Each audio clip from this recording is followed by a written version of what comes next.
Hello everyone and a very good morning to all of you. Welcome to Sleepy Classes. तो 26 जुलाई 2025 के current affairs discuss करेंगे, साथ में हम उनका कॉन्टेक्स्ट जो है न्यूज़ का वो डिस्कस करेंगे, न्यूज़ क्या है वो डिस्कस करेंगे, फिर क्वेश्चन डिस्कस करेंगे, आंसर डिस्कस करेंगे। ठीक है, तो आज के न्यूज़पेपर्स जो हैं वो दो अलग अलग न्यूज़पेपर्स हैं, यानी कि द हिंदू से भी कुछ न्यूज़ ली गई हैं एंड इंडियन एक्सप्रेस से भी ली गई हैं न्यूज़। ठीक है, तो मेजरली मैं आपको बताती रहूँगी कहाँ कहाँ से हमने न्यूज़ को पिकअप किया है, क्योंकि मेजरली जो स्टूडेंट्स हैं वो द हिंदू को फॉलो कर रहे हैं, बट आज हम इंडियन एक्सप्रेस को भी यहाँ पर थोड़ा सा पिक्चर में लेंगे, क्योंकि इंपॉर्टेंट न्यूज़ जो है कंटेक्चुअल वहाँ पे भी पूछी गई आपसे, ये आपको बताई गई हैं। ठीक है, so duty free access to UK via trade pact drive FDI into India. So basically इसका कॉन्टेक्स्ट, पहले तो मैं आपको न्यूज़पेपर बता दूं तो द हिंदू की न्यूज़ है ये। कॉन्टेक्स्ट हमें पता है कि इंडिया और यूके की जो डील हुई है जिसका क्या नाम है सेटा, comprehensive economic and trade agreement, जिसको हम बोल रहे हैं टेक्निकली सेटा बोला जा रहा है, उसके तहत हमने कल डिस्कस किया था कि देयर आर सर्टेन पॉइंटर्स या एस्पेक्ट्स जो कि अब हमारे पास डिस्कशन के पॉइंट ऑफ व्यू से सामने आए एंड उसके ऊपर ट्रेड एग्रीमेंट भी हमने किया है ना। एंड मेजरली अब ऐसी कौन सी जो हमारे पास वल्नरेबल सिचुएशन या सेक्टर्स पढ़ रहे थे है ना, उसको हमने इग्नोर किया है अभी कि उसको हमने छेड़ा नहीं है, बट उसके अलावा जितने भी सेक्टर्स हैं जिसमें हम ट्रेड कर सकते हैं दोनों कंट्रीज आपस में। ठीक है, सो उसके अकॉर्डिंगली यहाँ पर अब आगे की थोड़ी बहुत डिटेल जो है वो यहाँ पे आपको बताई गई है कि जीरो ड्यूटी लगने की बात की गई है ऑन सर्टन गुड्स।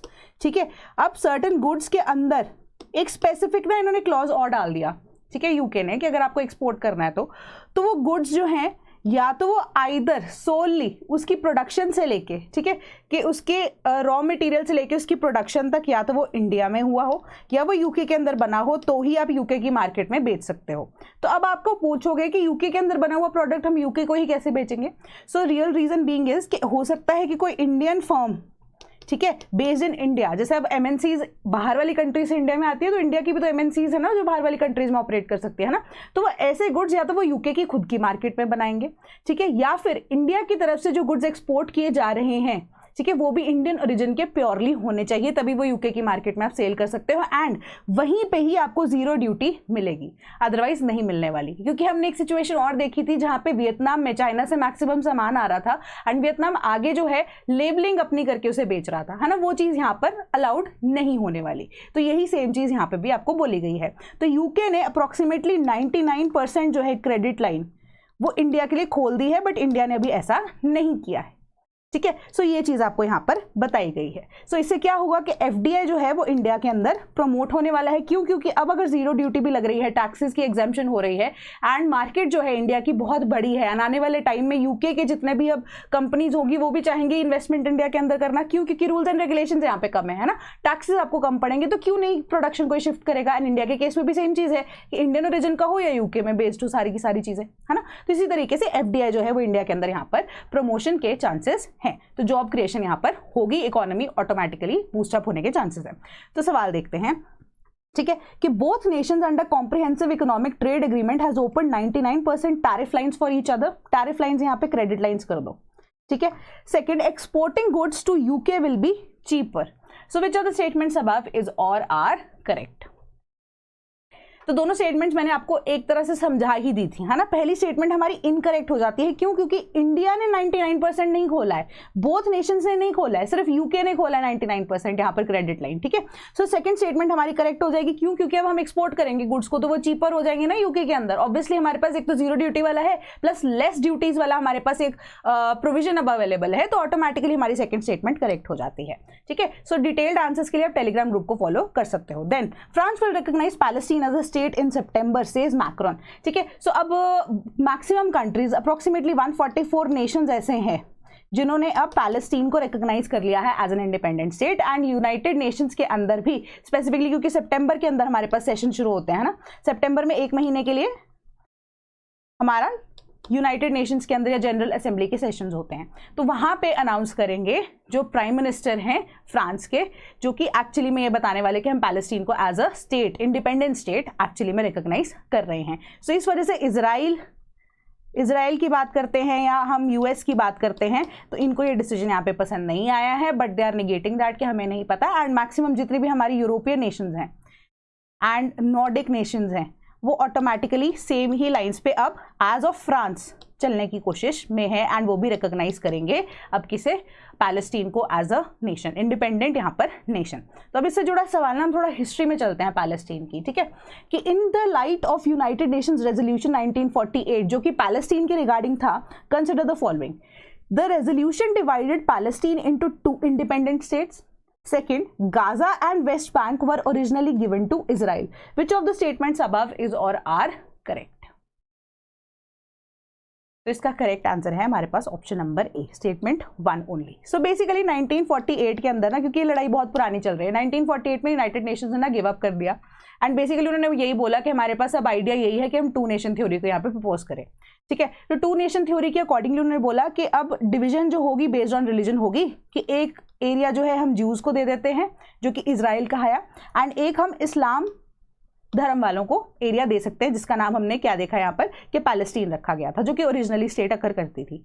सो अब इसके अलावा दोनों के कॉमन पॉइंट है, दैट इज जेरूसलम, ठीक है, कि जेरूसलम जो है ना एक्चुअली में दोनों के ही कंट्रोल में नहीं दिया गया, वो इंटरनेशनल कंट्रोल में आएगा। ये अब प्रॉपर रेजोल्यूशन यहाँ पे पास किया गया कि इंटरनेशनली इसे कंट्रोल किया जाएगा, कि इन दोनों कंट्रीज के हम इससे इनको नहीं दे सकते क्योंकि डेलिकेटेड पोजीशन है ना, टूरिस्ट पोजीशन भी है, बट अगर हम देखें तो बाकी धर्मों के लिए भी इंपॉर्टेंट है। सो अब यूनाइटेड नेशंस ने बोला कि हम 2 इंडिपेंडेंट स्टेट्स यहाँ पे बना रहे हैं, बट ओरिजिनली अगर हम गाजा एंड वेस्ट बैंक की बात करते हैं तो वो 1967 के अंदर इजराइल ने एनेक्स की थी the territories of Gaza and West Bank, तो ओरिजिनली ये पैलेस्टीन को दी गई थी, ठीक है। तो आप ये आंसर इन डिटेल पढ़ सकते हो, ये रेजोल्यूशन है। बाकी ये रीड मोर वाला ऑप्शन अगर आपके पास आएगा ना तो बिल्कुल एकदम डिटेल में चले जाओगे, बट आपको एक आइडिया लेने के लिए इतना सा पैराग्राफ बहुत है, ठीक है। इसकी पीडीएफ जो है इस लेक्चर की आपको वो मिल जाती है ऑन द टेलीग्राम ग्रुप, है ना, right after the lecture gets publish, तो आप इस चीज को पढ़ सकते हो। Then India missing out on tackling UK carbon tax raises concern, तो अब इसके पीछे का ना यही आइडिया है, कॉन्टेक्स्ट। अच्छा हाँ, पिछली न्यूज की जब मैं बात कर रही थी आपसे, वो भी मैं अगर आपको बता दूं तो हमने कहाँ से ली है, द हिंदू से ही पिकअप की है, ठीक है। सो आई एम सो सॉरी मैं आपको बता नहीं पाई। देन हमारे पास ये जो थर्ड न्यूज है ये हमारे पास आ रही है इंडियन एक्सप्रेस से, ठीक है। इंडियन एक्सप्रेस में इसका कंसर्न क्या है, अगेन ये भी सेटा के बेसिस पे ही बात कर रहा है, ठीक है। ट्रेड एग्रीमेंट जो इंडिया यूके का हुआ है, उन्होंने बोला है ठीक है कि सब कुछ बहुत अच्छा हो गया, गुडी गुडी हो गया, बट आपने क्या यहाँ पर सीबैम के बारे में नहीं सोचा।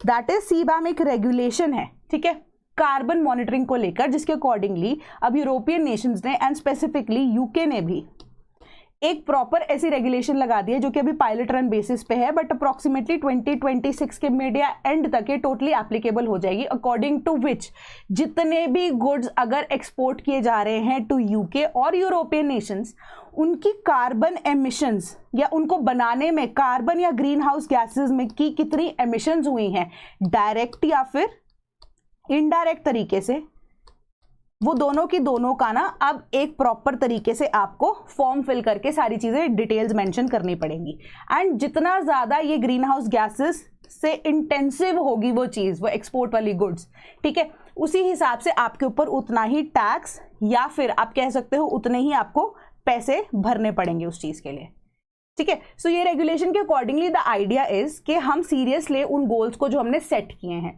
तो पेरिस एग्रीमेंट के तहत ये चीज को डिसाइड किया गया है या रेफरेंस ली गई है इन सीबैम रेगुलेशंस की, कि हम इन सब चीज़ों को यहाँ पर या क्लाइमेट चेंज को सीरियसली ले, हम अपने टारगेट्स को यहाँ पे कंप्लीटली अचीव करना शुरू करें। सो इंडिया जैसी कंट्री अब चैलेंज कर सकता है इन रेगुलेशंस को, कहाँ पे, WTO में, ठीक है, वर्ल्ड ट्रेड ऑर्गेनाइजेशन में, कि बेसिकली ये 2 चीज़ों के ऊपर हमारे साथ जो है भेदभाव कर रहा है, ठीक है। वो 2 चीज़ें कौन सी हैं, अगर हम देखें तो regulation at the WTO on the grounds कि सीबैम जो है इन वायलेशन है और special and differential treatment provisions, कि आप तो डिफरेंशियल ट्रीटमेंट दे रहे हो और स्पेशल ट्रीटमेंट दे रहे हो। स्पेशल ट्रीटमेंट किसको मिलेगा, जो कि अब कम से कम ग्रीन हाउस गैसेस के एमिशंस करके कोई प्रोडक्ट बनाएगा, तो अब यहाँ पर स्पेशल ट्रीटमेंट है। डिफरेंशियल जो ट्रीटमेंट की बात की जा रही है कि आप जैसे जो हमारी अभी डेवलपिंग नेशंस हैं उनके साथ डिफरेंशियली आप ट्रीट कर रहे हो, कि आप उनको मार्केट प्लेस ही अवॉइड नहीं करोगे, जो कि हमारे ट्रेड के एक स्पेसिफिक प्रिंसिपल जो कि freedom of entry and exit की बात करता है, कि वहां पे अगर आप एंट्री ही नहीं दोगे तो हम डेवलप कैसे करेंगे, हम पैसा कहाँ से कमाएंगे, ठीक है। बट चांसेस आर, क्योंकि हमारे पास WTO में हमने पहले भी ये चीज़ देखी थी कि हमारे पास अपील के लिए, इवन कि वहाँ की जो जुडिशियल बॉडी है, या जुडिशियल भी क्या, डिस्प्यूट रेजोल्यूशन बॉडी है, उसका नाम क्या है मुझे बताना, है ना। मैं ऑलरेडी डिस्कस किया था, 2 थी यहाँ पे, एक तो अपील के लिए थी, एक ओरिजिनल थी, है ना। तो दोनों आप मुझे बताओगे यहाँ पे कौन सी थी। सो अब वहाँ पे हमारे पास कोई जज या फिर कोई ऐसा कह सकते हो कि आर्बिट्रेटर ही मौजूद नहीं है, या मीडिएटर ही यहाँ पे मौजूद नहीं है। सो मे बी चांसेस आर कि CBAM रेगुलेशंस पहले लग जाए, WTO में अपॉइंटमेंट अकॉर्डिंगली बाद में हो, है ना। सो उसके अकॉर्डिंगली यहाँ पर आपको न्यूज़ में बताया गया। सवाल क्या है, as per the requirements of CBAM consider the following. पहला है, importers of goods will have to report greenhouse gases emissions embedded in their imports during a given quarter of a calendar year without making any financial payments or adjustments. Second, aluminium, hydrogen and electricity industry will be included under CBAM initially. Which of the statements above is or are correct? तो इसका correct answer है option number सी, दोनों की दोनों यहाँ पर correct है। पहले मैंने आपको बता दिया ना ग्रीन हाउस गैसेस की एमिशंस कितनी हुई है, डायरेक्ट एंड डायरेक्ट, वो दोनों की दोनों इंक्लूड होंगी। एक तो एक्सपोर्टर को थोड़ा सा आइडिया देना पड़ेगा, अगर एक्सपोर्टर नहीं बता रहा तो इंपोर्टर, क्योंकि वो तो यूके में या फिर यूरोपियन नेशंस में ही रह रहा होगा ना, उसको तो डेफिनेटली एक प्रॉपर आइडिया देना पड़ेगा कि जो हमने गुड्स इंपोर्ट किए हैं उसमें green house gases direct and indirect किस तरीके से यूज की गई हैं। सेकेंडली, अब अगर हम देखें पायलट रन बेसिस पे ये 5 या 6 जो कि अब ग्रीन हाउस गैसेस को एमिट करने में सबसे ज़्यादा मेजर रोल प्ले करती है इंडस्ट्रीज, उनको इंक्लूड किया गया। धीरे धीरे सबको इंक्लूड किया जाएगा, बट पायलट रन बेसिस पे हमारे पास iron and steel industry, cement industry, fertilisers, aluminium, hydrogen and electricity को इंक्लूड किया गया है, ठीक है। सो लेटर ऑन अब high risk of carbon leakage इन सभी इंडस्ट्री के अंदर है। तो उसके बाद अब धीरे धीरे करके जब रिकवरी होना शुरू करेगी या हम अपने क्लाइमेट चेंज के गोल्स को सीरियसली लेना शुरू करेंगे तो अकॉर्डिंगली हम बेटर कर सकते हैं इस चीज़ को लेकर। बट इसके रिगार्डिंग एक और न्यूज़ आएगी आगे, उसको देखना कि कितना बड़ा आपको लग रहा है कि जो टारगेट हमने प्रॉमिस तो कर दिया है वर्ल्ड एज अ होल ने, है ना, तो वो अचीवेबल होगा या नहीं होगा, वो थोड़ा सा भी डाइसी ही लग रहा है। देन अब ये जो न्यूज़ है ये भी इंडियन एक्सप्रेस से ली गई है, ठीक है। 3 times the price of other oils, why coconut oil is on fire? ठीक है, तो बेसिक आइडिया इज कि हमने ये चीज़ न्यूज़ में पढ़ी थी कि रिटेल फूड इन्फ्लेशन रेट जो है ना वो गिर गया था जून के अंदर भी, है ना। सो उसके अकॉर्डिंगली अब हमने ये भी सोचा था ना, न्यूज़ में रिसेंटली हमने ये भी पढ़ा था कि कॉन्टेक्स्ट ही बता रही हूँ मैं आपको कि रिटेल सेलर्स को ये चीज़ बोली गई है कि आप भी ऑयल के प्राइसेस जो है वो कम कीजिए मार्केट में सेल करने से पहले, ताकि लोगों तक उसका, यानी कि आप कह सकते हो कि लो इन्फ्लेशन रेट का या इंटरनेशनली मार्केट में जो भी सिचुएशन चल रही है उसके अकॉर्डिंगली अब लोगों तक भी पहुंचना चाहिए कि जो ऑयल के प्राइसेस है वो कम हो गए हैं। बट एक ऑयल ऐसा है दैट इज कोकोनट ऑयल जिसका रेट बढ़ता ही जा रहा है। एंड कोकोनट जो ऑयल है उसका रेट अगर हम देखें तो 22,500 रुपीज़ पर क्विंटल इनिशियली हुआ करता था, बट अब ये 39,000 रुपीज़ पर क्विंटल बिक रहा है। एंड पर केजी देखिए अगर हम तो 460 जो है कि क्लोज या अभी के हिसाब से बिक रहा है, जो कि ओरिजिनली 240 से 250 रुपीज़ पर केजी हुआ करता था। एंड इसके पीछे का एक बेसिक रीजन हमारे पास क्या आ रहा है, दैट इज एल नीनो, ठीक है। एल नीनो का इसके पीछे रीजन दिया जा रहा है। बट आप बोलोगे इस साल तो एल नीनो था ही नहीं, है ना। सो चलो उस चीज़ को भी यहाँ पे एक्सप्लेन कर देती हूँ कि एल नीनो जो है उसका डायरेक्ट इम्पैक्ट यहाँ पे कोकोनट की प्रोडक्शन पे पड़ा। मेजरली इसमें 2 कंट्रीज इन्वॉल्व हैं जो कि मैसिव प्रोड्यूसर्स है of coconut, that is Philippines, ठीक है, एंड सेकेंड इज इंडोनेशिया, ठीक है। एंड एक फैक्ट और जान लो यहाँ पर, फिलीपींस और इंडोनेशिया तो हैं ही हैं।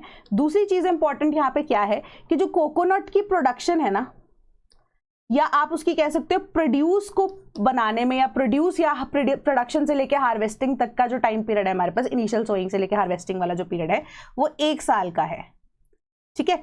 तो 1 साल का है, तो लास्ट ईयर अगर एल नीनो था उसका इम्पैक्ट इस साल देखने को मिलेगा, चाहे इस साल एल नीनो है या नहीं है, ठीक है। सो इसी वजह से जो फसल है वो इतनी उपजाऊ या प्रोडक्टिविटी जो है वो प्रोड्यूस की नहीं थी, ठीक है। एल नीनो पहला फैक्टर बन गया। सो दूसरा फैक्टर हमारे पास क्या है कि जो कोकोनट है ना उसकी यूजेज कंट्रीज लाइक फिलीपींस कर रही हैं, कहाँ पे, मिथाइल एस्टर को, कोकोनट मिथाइल एस्टर को ऑयल बेस्ड सेक्टर में आप कह सकते हो, या पेट्रोल के साथ या डीजल के साथ, या आप कह सकते हो फ्यूल की ब्लेंडिंग के साथ। जैसे हम इथेनॉल ब्लेंडिंग करते हैं ना, तो इथेनॉल ब्लेंडिंग के ही इसके यूज किया जा रहा है। सो वहाँ की जो लोकल डिमांड है वो भी बढ़ गई है। क्यों? क्योंकि हम फ्यूल में ब्लेंडिंग कर रहे हैं वहां पर, ठीक है। सो अब ऑटोमेटिकली जब मोनोपोली है दो मेजर प्रोड्यूसर्स की, तो मार्केट में जहां पे वो एक्सपोर्ट कर रहे हैं, जहां पे वो सप्लाई कर रहे हैं, सो द आइडिया इज कि वहां पे प्राइसेस जो है वो हाई ही होंगे, है ना। तो ये दो रीजंस ही हैं। तो अब उन्होंने एक्स्ट्रा चीज यहां पर ये बताई कि हमारे पास इंडिया की जब हम बात कर रहे हैं तो ओरिजिनली हमारे पास सिर्फ मस्टर्ड ऑयल था, एंड उसके बाद अगर हम देखें तो हमारे पास अब कौन सा कोकोनट ऑयल है। बट अभी की मार्केट ने क्या कैप्चर कर लिया है कि जितने भी हमारे बाकी जैसे पाम ऑयल यूज किए जाते हैं, इन सब ने मार्केट को कैप्चर कर लिया। बट द आइडिया इज कि हमें मस्टर्ड ऑयल और कोकोनट ऑयल पे शिफ्ट होना चाहिए हेल्थ बेनिफिट्स की वजह से, ठीक है। बट कोकोनट ऑयल नहीं, तो अभी के लिए मार्केट में सिर्फ और सिर्फ मस्टर्ड ऑयल है जिसकी डिमांड एक्चुअली में है। बट कोकोनट ऑयल की जो डिमांड है इतनी नहीं है। क्यों? क्योंकि हम कंट्री वाइज अगर हम देखें तो इंडिया में 5.7 lakh tonne of coconut oil produce किया जाता है, बट उसमें से यूज सिर्फ 3.9 लाख टन ही होता है, ठीक है। बाकी का बाकी अगर हम देखें तो it goes in the manufacturing of hair oil, cosmetic, soaps and in other industrial applications, ठीक। तो ये सारी चीजें आपको यहाँ पर बताई गई हैं कि coconut is low down the list when it comes to the demand in India with respect to coconut oil. इससे जुड़ा सवाल यही है, consider the following कि El Nino impacts the surface temperature of Pacific Ocean. Second, El Nino leads to high monsoon rainfall in India. Which of the statements above is or are correct? Correct answer बनता है इसका option number ए, ठीक है, only one. अब map से समझते हैं कि नॉर्मल ईयर में हमारे पास क्या करंट का फ्लो है, ठीक है। अगर हम देखें तो ईस्ट से वेस्टवर्ड जाता है हमारा फ्लो, ठीक है, क्योंकि हमारे पास ईस्टर्लीज है यहाँ पर, ठीक है। नॉर्मल ईयर में अब कोई भी ठंडा टेम्परेचर है, अब ठंडे एरिया से ठंडा एरिया क्या होगा, अब कोई भी कोल्ड एरिया होगा या कोल्ड करंट होगा, वहां पे आसपास जो टेम्परेचर जो है वो हाई होगा। वेयर एज अगर हम इस एरिया को चेक करते हैं, ये ट्रॉपिकल जोन में भी थोड़ा बहुत पड़ता है, ठीक है। ट्रॉपिकल जोन तो अब छोड़ दो, ठीक है। बाकी वाले एरिया में भी अगर हम देखें तो कोल्ड एरिया से वार्म एरिया की तरफ हमारी विंड्स जो हैं वो फ्लो करती हैं, क्योंकि अब यहाँ पर जो कोल्ड एरिया होता है उनका क्या होता है, वो हैवी होती है। अब a wind flows from heavier to lighter region, ये चीज हमें पता है। हाई प्रेशर एरिया से लो प्रेशर एरिया की तरफ वो जाएंगी, ठीक है। सो नॉर्मल कॉन्टेक्स्ट में अगर हम देखें तो हम ईस्ट से वेस्टवर्ड साइड हमारा नॉर्मल ईयर निकलता है, ठीक है। बट जब हमारे पास एल नीनो का ईयर होता है ये बिल्कुल उल्टा हो जाता है, ठीक है। तो पैसिफिक ओशन में ही अब ये वेस्ट टू ईस्टवर्ड फ्लो करना शुरू कर देती है एंड स्कैटर्ड होती है। यहाँ पे आप देख रहे हो कि बिल्कुल स्ट्रेट लाइन में जा रही है, ठीक है, कि गर्मी हो रही है कहाँ पे, फिलीपींस वाले एरिया में, या हम ऑटोमेटिकली बात कर रहे हैं विद रिस्पेक्ट टू हमारा जो वियतनाम वाला एरिया, ये सारे वाले एरियाज के अंदर। बट अब यहाँ पर अगर हम देखें तो ये बिल्कुल ऑपोजिट हो गया। तो अब ये वाला एरिया प्रॉपर ड्राई हो जाएगा, ठीक है। अब अगर हम ज्यादा गर्मी होगी तो वहीं पे ही तो ज्यादा से ज्यादा हमारे पास लो फॉर्मेशन होती है, या आप कह सकते हो कि लो टेम्परेचर हाई हो जाएगा तो प्रेशर हमारा लो हो जाएगा। लो प्रेशर की वजह से अगर हम देख रहे हैं कि हमारे पास कोकोनट की प्रोडक्शन हो रही है इंडिया में, मॉनसून भी इसी वजह से आ रहा है क्योंकि गर्मी बहुत ज्यादा पड़ रही होती है। बट वो ऑपोजिट सिचुएशन अब हो जाए, ठीक है, कि गर्मी पड़ तो रही है बट आप कहो कि इतना ज्यादा टेम्परेचर जो है वो हाई भी हो रहा है बट बारिश नहीं आ रही है। क्यों? क्योंकि बारिश का जो फ्लो है या विंड्स का जो फ्लो है जो कि अब मॉइस्चर को कैरी करती है वो इन डिफरेंट डायरेक्शन जा रही है, जो कि एल नीनो के ईयर में हो रहा है, ठीक है। तो इन दैट सिचुएशन क्या होगा, मॉनसून कम होगा या ज्यादा होगा? ऑब्वियसली कम होगा, क्योंकि इस साइड पे तो हमारे पास मॉइस्चर लेडर विंड्स आ ही नहीं रही हैं, ठीक है। अरेबियन साइड तो ठीक है, बट बे ऑफ बंगाल तक भी इवेंचुअली ये धीरे धीरे करके पहुंचेंगी winds. Somewhat here bay of Bengal अगर लाई भी करता है तो बे ऑफ बंगाल तक वो मॉइस्चर पिकिंग विंड्स ही अगर एग्जिस्ट नहीं करेंगी या वो बहुत ज्यादा वीक हो जाएंगी तो मॉनसून की फॉर्मेशन कम होगी। क्योंकि मेजरली जो मॉनसून है हमारे पास बे ऑफ बंगाल की तरफ से आता है, बे ऑफ बंगाल ब्रांच से आता है, अरेबियन सी ब्रांच से इतना हमारे पास मॉनसून नहीं आता। तो उस टाइम पे हमारा जो मॉनसून है वो वीकन हो जाता है जब एल नीनो का ईयर होता है। गर्मी भयंकर पड़ती है, मॉनसून वीकन हो जाता है, ठीक है। सो अकॉर्डिंगली अब इसका सेकंड स्टेटमेंट का मैंने आपको बता दिया कि एक्सप्लेनेशन क्या है, ठीक है। सरफेस टेम्परेचर को ही तो ये मैनेज कर रहा है ना। अब देखो सरफेस टेम्परेचर पैसिफिक ओशन है, पैसिफिक ओशन का ही फिनोमेना है एल नीनो एंड ला नीना की जब हम बात कर रहे हैं ना।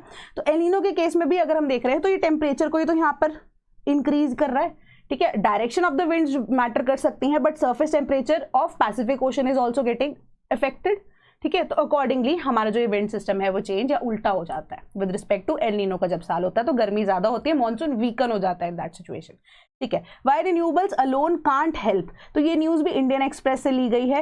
एंड रिन्यूएबल्स की बात करें तो यहाँ पे हम रिन्यूएबल एनर्जी की बात कर रहे हैं, ठीक है, रिन्यूएबल एनर्जी की हम बात कर रहे हैं यहाँ पर। तो बेसिक आइडिया जो न्यूज़ आपको बता रही है वो यही बोल रहे हैं कि इंटरनेशनल लेवल्स पे हाँ हम मान रहे हैं कि बहुत सारी ऐसी कंट्रीज़ हैं कि जिन्होंने रिन्यूएबल एनर्जी को अपना लिया है। ग्लोबल लेवल पे भी अगर हम देख रहे हैं तो अराउंड आई गेस 22% के आसपास जो अब एनर्जी है उसको हम यूज़ कर रहे हैं, टोटली जो रिन्यूएबल तरीके से बनी भी है उसको यूटिलाइज भी कर रहे हैं। But this news you can take it as your homework, क्योंकि इसके अंदर डेटा बहुत सारा है, मैं आपको सिर्फ ओवरव्यू दे रही हूँ, ठीक है। सो इसमें यही आपको बताया गया कि रिन्यूएबल एनर्जी को अपना ज़रूर लिया है, but there are certain nations या there are certain situations according to which भी अगर हम देखें तो हम टोटली रिन्यूएबल एनर्जी के ऊपर डिपेंडेंट हो ही नहीं सकते, ठीक है। उसके पीछे का उन्होंने रीज़न यही दिया कि अभी के लिए जो हमारे पास एनर्जी या इलेक्ट्रिसिटी की जब हम बात करें, रिन्यूएबल एनर्जी जो है वो सिर्फ यूज़ ही इसी वजह से हो रही है, या क्योंकि अब हमें प्रोडक्शन के लिए या फुलफिलमेंट करने के लिए हमारी इस प्रोडक्शन की इंक्रीज को जो इलेक्ट्रिसिटी है हम उसी को प्रोड्यूस कर रहे हैं। यानी कि अभी के लिए हम सिर्फ डिमांड जो कि ईयर बाय ईयर इंक्रीज हो रही है फॉर इलेक्ट्रिसिटी, हम सिर्फ उसी को फुलफिल करने में लगे हुए हैं, ठीक है। जो कि हम ये 22% वाला डेटा दे रहे हैं ना, ये भी इसी वजह से इंक्रीज हुआ है क्योंकि डिमांड इलेक्ट्रिसिटी की बहुत ज़्यादा बढ़ गई है। सो ऑटोमेटिकली उन्होंने बोला कि हमें अगर ओवरकम करना है, रिन्यूएबल एनर्जी चाहिए हमें, तो मैसिव इन्वेस्टमेंट लगेगी जो कि अभी के लिए यहाँ पर पॉसिबल नहीं है।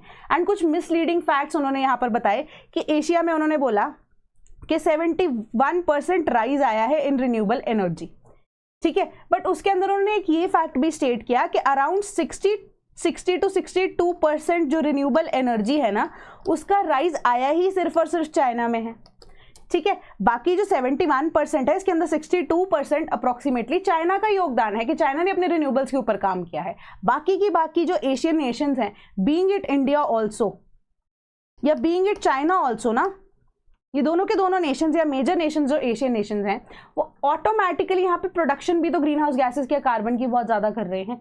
सो we need to work upon a plan जो कि फीसिबल है, ठीक है, जिसको हम अचीव कर सकते हैं इन द लॉन्गर रन, ठीक है। उसी के हिसाब से हमें काम करना ही पड़ेगा ताकि हम रिन्यूएबल एनर्जी के ऊपर टोटली शिफ्ट कर सके, which is again a question mark कि वो चीज़ कभी हो भी पाएगी या नहीं हो पाएगी, ठीक है। उसके बाद उन्होंने एक चाइना का कॉन्टेक्स्ट यहाँ पर दिया कि दुनिया जो है वो स्ट्रगल कर रही है इस टाइम पे रिन्यूएबल्स के लिए, बट अगर हम देखें तो चाइना ने अपने रिन्यूएबल्स के ऊपर इतना ज़्यादा काम किया है कि उन्होंने एक तरह से मोनोपोली बना ली है कि कोई भी अब R&D अगर होती है रिन्यूएबल्स को लेकर, ठीक है, उसके अंदर चाइना ज़रूर इंक्लूडेड रहता है। अगर हम चाइना को एक्सक्लूड करते हैं तो उसका जो कॉस्ट है उस रिन्यूएबल का वो बहुत ज़्यादा बढ़ जाता है। तो चाइनीज़ प्रोडक्ट्स ऐसे हैं जो कि सस्ते टिकाऊ भी हैं, ठीक है। कहने का मतलब कि उनका कॉस्ट जो है वो भी कम है एंड वो प्रॉपर तरीके से काम भी करते हैं। तो nothing can beat China in the renewables current situation के हिसाब से। तो चाइना ने मोनोपोली बना ली है ओपेक नेशंस की तरह, जैसे ओपेक नेशंस जो है वो ऑयल के लिए मोनोपोली है ना उनकी, तो चाइना ने रिन्यूएबल्स के केस में मोनोपोली बना ली है। तो ये आपको इस न्यूज़ ने बताया, थोड़े नंबर्स हैं, एक बार उसको लाइट रीडिंग दे देना, नथिंग एज सच। सवाल है, consider the following, 71% of the renewable energy capacity addition took place in Asia. Second, China is replicating OPEC model in the energy sector, which of the statements above is correct. तो अब आपको इसका automatically answer पता लग गया होगा कि दोनों की दोनों स्टेटमेंट्स हमारे यहाँ पर करेक्ट है, ठीक है। सो आंसर इसका ऑप्शन नंबर सी है। तो ये आपका होमवर्क है, FTA on critical minerals points to India's anxiety over Chinese grip. Then we have an ongoing batch for UPSC, link description box में मिल जाएगा। Same for the case of test series. कोई भी डाउट होता है तो comment box में मुझे जरूर बता सकते हैं। That is all from my side today. Thank you so much.